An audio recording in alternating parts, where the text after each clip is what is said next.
Gara-gara satu anjing, puluhan nyawa mafia melayang. Tapi ini bukan soal anjingnya, melainkan soal harga diri dari seorang pria bernama John Wick.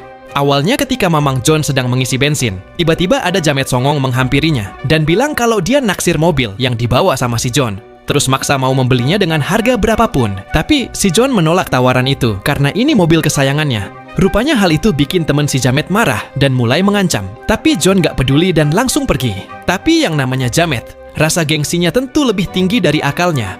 Malam itu, mereka nekat mau mencuri mobil tersebut. John yang baru terbangun langsung dihajar habis-habisan. Karena belum puas, mereka juga mukulin anjing si John sampai mati. Padahal itu adalah satu-satunya warisan paling berharga untuk John dari mendiang istrinya yang sudah meninggal karena kanker. Dan kini perbuatan mereka telah membangunkan sosok legenda yang sebenarnya sudah pensiun. Dulunya, John Wick adalah pembunuh bayaran paling ditakuti oleh seluruh mafia di dunia. Setelah kematian anjingnya itulah, kodam kebrutalan John kembali lagi. Dia turun ke gudang bawah tanah, menghancurkan lantai beton, tempat di mana semua peralatan tempurnya dikubur selama bertahun-tahun. Sekarang John sudah siap kembali ke masa lalunya yang kelam.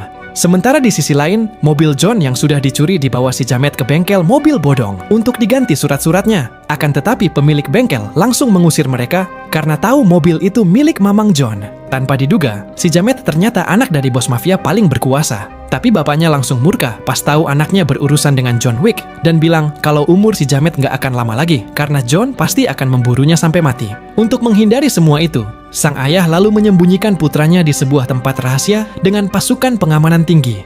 Tapi tak ada tempat yang aman dari John Wick. Dengan mudah lokasi itu pun bisa ditemukan karena John punya banyak koneksi. Dalam senyap John beraksi secara gerilya, membantai para penjaga satu persatu dengan caranya. Barulah setelah itu, dia mengincar orang-orang di sekitar targetnya. Seketika saja si Jamet panik dan berusaha melarikan diri. Tapi mobil pelariannya keburu diledakkan sama si John yang datang bagaikan malaikat maut. Hingga akhirnya, Jamet itu menemui ajalnya. John langsung mengeksekusinya tanpa basa-basi.